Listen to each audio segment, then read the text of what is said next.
Welcome, everyone, to this briefing brought to you by the Israel Defense and Security Forum, IDSF. It's a great pleasure to be joined today by Yifa Segel. Yifa, thank you so much for chatting with me today. Of course, always a pleasure, Moshe. Now, since the last time you joined this briefing, you are now the director of the Law and Governance operation at IDSF, which is fantastic. And maybe we can just begin by you sharing with us what that work entails. Okay, so that kind of there's a need for the IDSF to have like a law expert that would look at the policy recommendations from a legal perspective. I also think that I bring a lot of my other experience in international relations and national security and all that issues.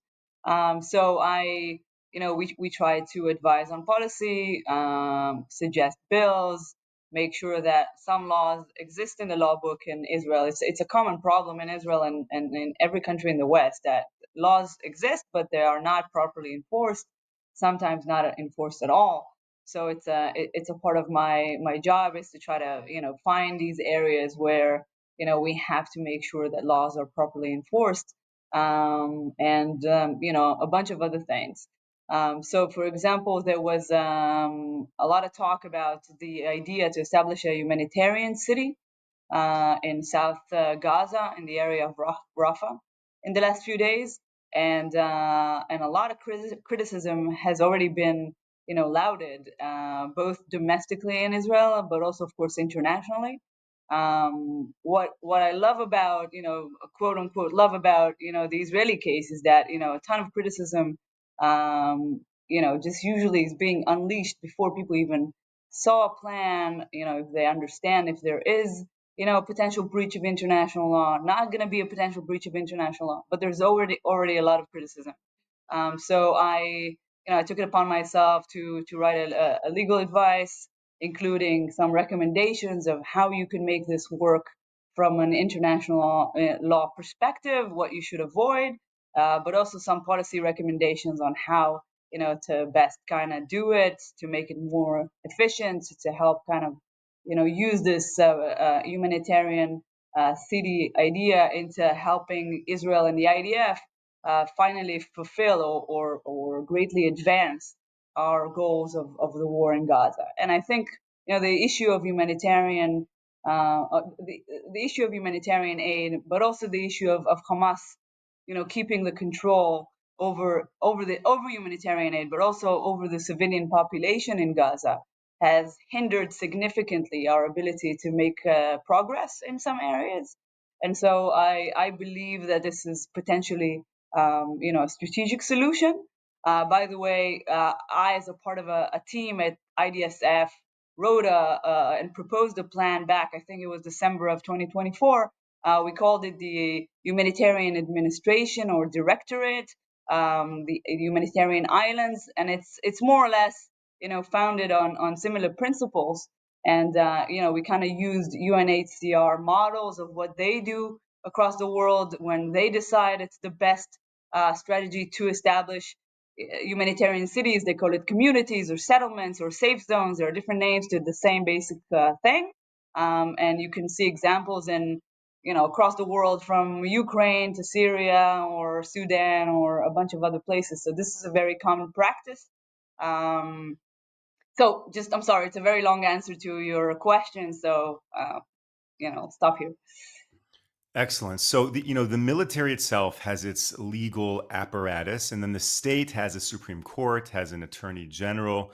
So your legal advocacy work and policy recommendations, who is that directed to?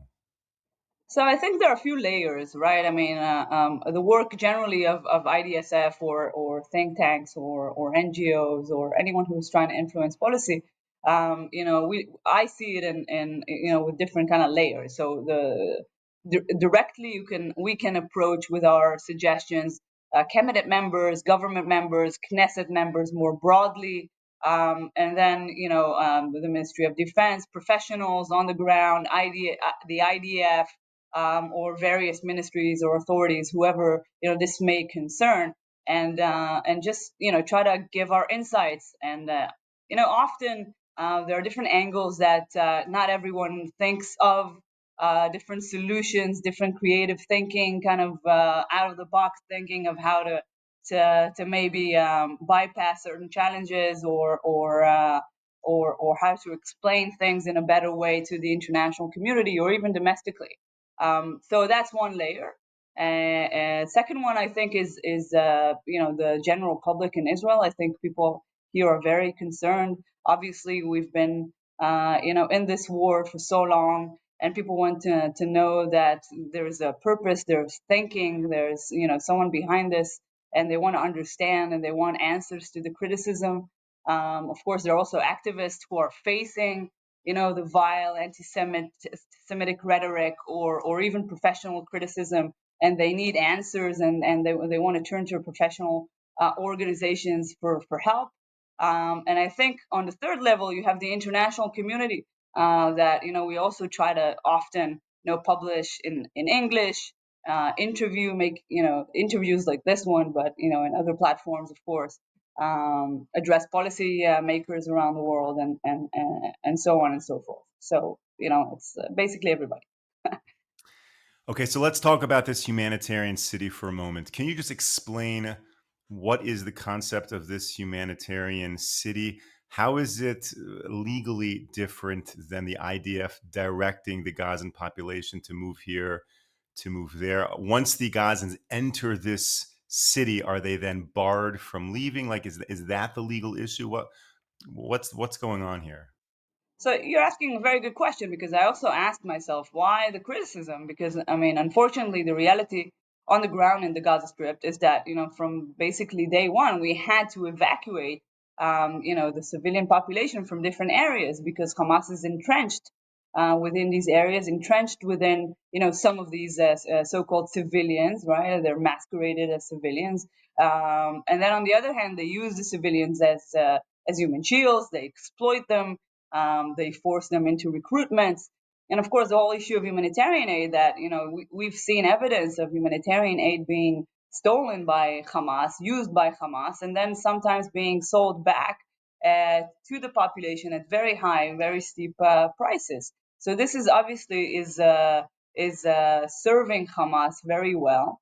The problem is that we kept on moving people from one place to another, hoping that we can create a division between the Hamas fighters, or the areas where we intend to act militarily. But you can see the reality on the ground is that it's almost impossible. First of all, Hamas is preventing them from leaving. Second of all, the whole issue of humanitarian aid is not very efficient, and that is to say the least, right? And thirdly, we always have to move these people around from one place to the other, because Hamas is using those, what we would like to call safe zones, but they're using it, and they're exploiting the fact that it's a safe zone, and they're often firing from within the safe zone, and using it for other military purposes. So, this is the reality on the ground. So what this, so-called city is meant to kind of prevent is an area where we can actually say this is a safe zone, right? I mean, this is a place where we're vetting the people that are coming in and coming out. We're not going to let anyone armed come in. We're not going to let Hamas take over. We're going to make sure that there are no tunnels or any other means of access for Hamas fighters to use and exploit it. Second thing would be to prevent civilian casualties as much as possible. If civilians can, if people that actually don't want to be a part, don't want to be used as tools for Hamas in this war, if they want to go there, and if they can know that it's safe, that Hamas can access this place, and it's going to be safe until whenever the war is going to finally be done, then it will be a safe zone for them, which unfortunately we could not assure in the other models. So all of these things that I'm telling you are things that are actually, when UNHCR, which is the general UN refugee agency, right? I don't know if your viewers are aware of this, but there are two refugee agencies in the world. The UN has two refugee agencies. One is for Palestinians, and the other one is for every single refugee in the world, right? So all these millions and millions and millions and millions of people who are victims to to conflicts around the world, or even natural disasters. They all use the help of one agency, and then you have another agency just for the Palestinians. So UNHCR has this model. They actually have like a handbook that I was trying to read, but it's so thick that you actually have to download this software just to access it.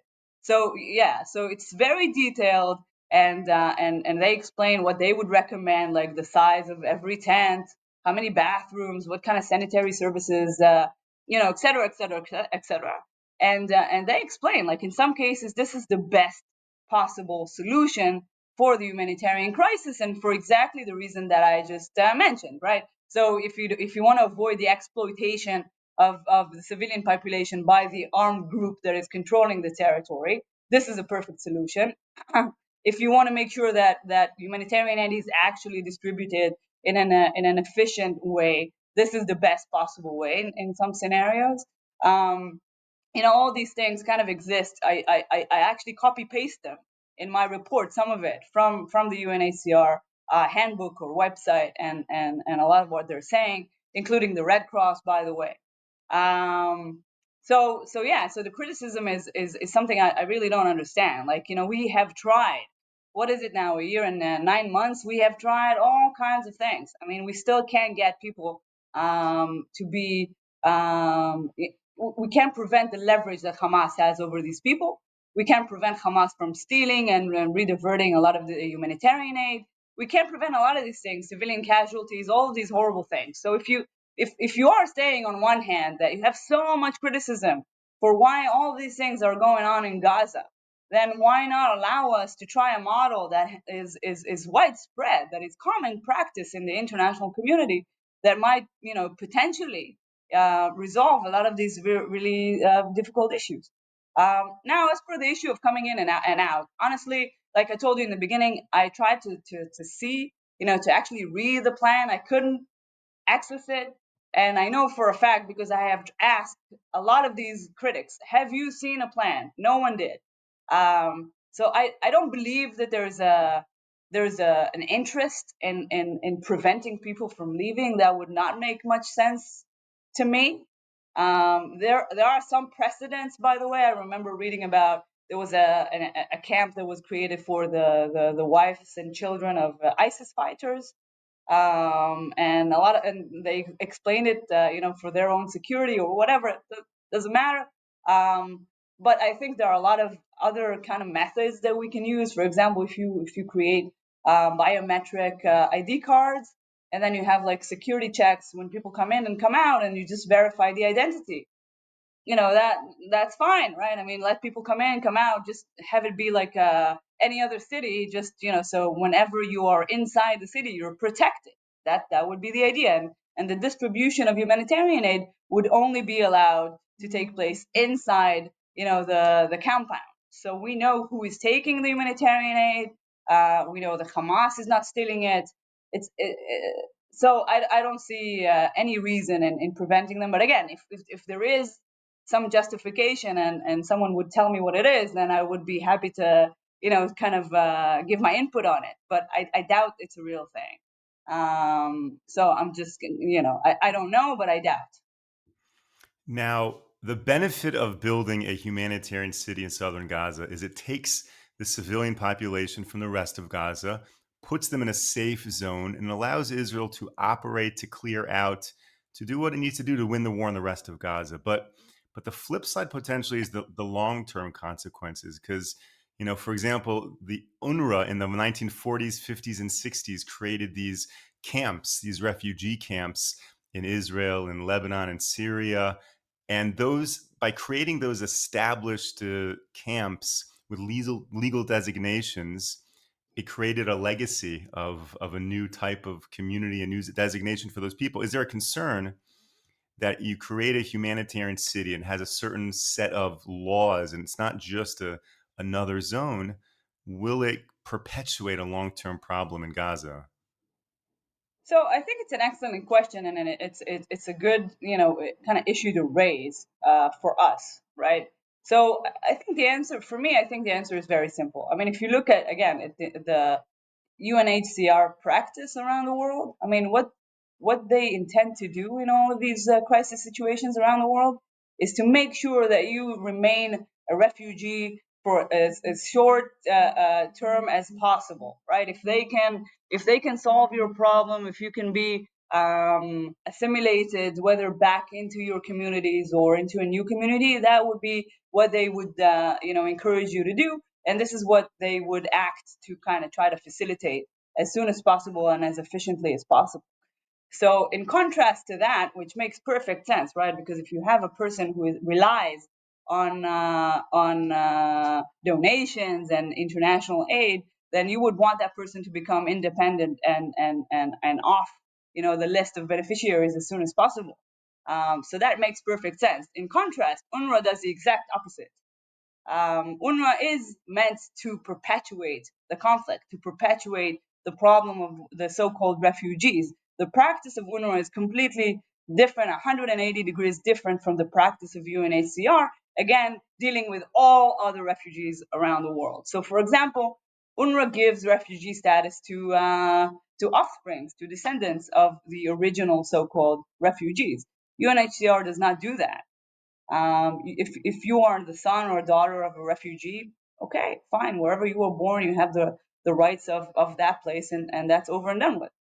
So, just for example, when UNRWA started, they had a few 100,000 refugees. Now they have over 5 million refugees registered. Even people that immigrated, to Sweden 2 generations ago are still considered refugees. Their sons and daughters and grandchildren.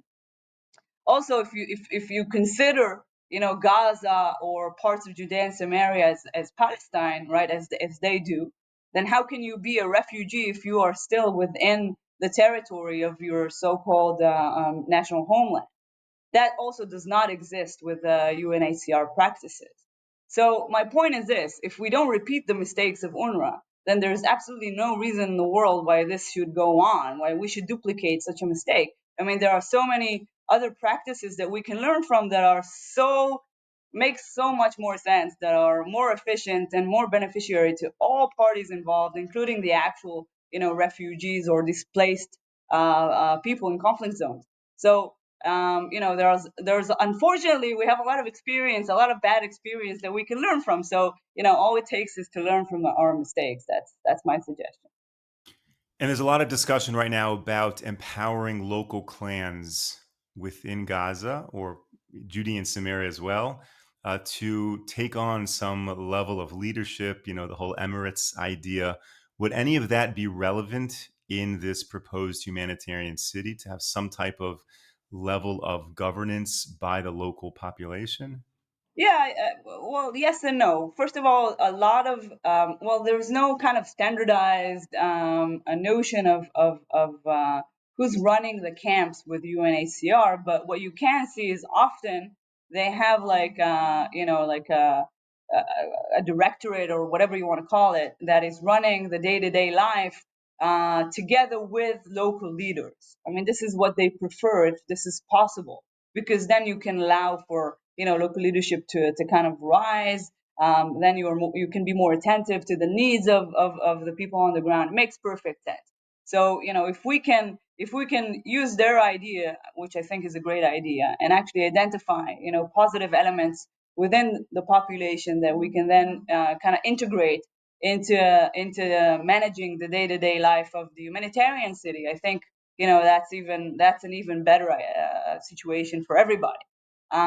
Beside that point, I think giving kind of enabling these local clans, or it doesn't necessarily have to be clans, all kind of power groups that want to oust Hamas, they're done with Hamas, they have some control over some parts of the Gaza Strip. I think we should enable it. I think I have some criticism about that. I think we as a state have kind of waited, I think, to find a unified solution that would create like a stable Gaza, from beginning to end. I think by now we should realize that that's impossible. I think we should, slowly but surely kind of take what we can take away from Hamas, and just recognize whoever is on the ground able and willing to control whatever part of the Gaza Strip, just as long as it's not Hamas and they're not cooperating with Hamas. So according to a plan that I've suggested. Okay, so my recommendation is, you have the Abu Shabab militia in Rafah in the southern part of Gaza. Recognize them. Say, okay, as far as we're concerned, from now on, within this territory, you are the legitimate ruler. We're going to talk to you guys. If we need to coordinate something, if we need, anything, like, you are the address. No more Hamas, and just recognize them. And I think, the fact that we have not done that by now is not so wise, because I think that I know that there are other groups in other parts of the Gaza Strip that want to kind of follow that model, but they don't know how that's going to play out, and everyone's really afraid that they're going to take a step, and then Israel's going to say, we're withdrawing from Gaza, or there's like a temporary ceasefire or whatever, and if they're not recognized by that point, and if they haven't established kind of their control by that point, then they're dead. That's just the reality of how Hamas will deal with them. Also, I think, by the way, that if we're negotiating with Hamas, if we are no longer responsible for some parts of the Gaza Strip, then it's no longer something that I can give them in the negotiations. So, if Rafah belongs to Abu Shabab, or even, most most of Rafah belongs to Abu Shabab, I'm sorry, I can't negotiate. Like, I can't negotiate France, right? I can't give them France. I don't have any control over it. So I think it kind of, strategically, it's the best thing that we can do.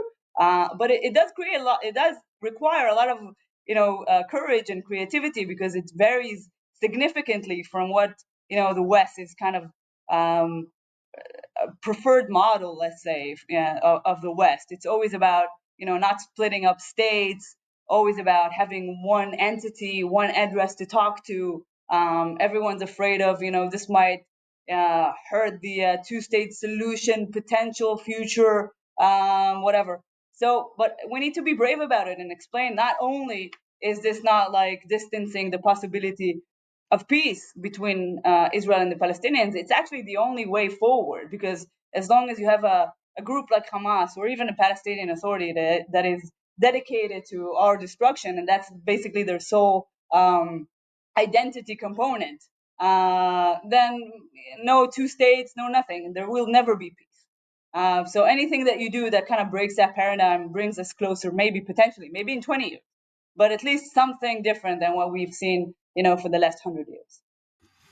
Yifa, thank you so much. I want to shift gears and ask you a different question, a big question, if I can. Last week, I interviewed Lieutenant Colonel Yaron Buskila, who is the operations officer of the Gaza division. And I asked him, Yaron, what is your biggest challenge operating in Gaza? And he said, international law. And I encourage everyone, by the way, to check out that interview, and you can hear in his own words the way he explained it.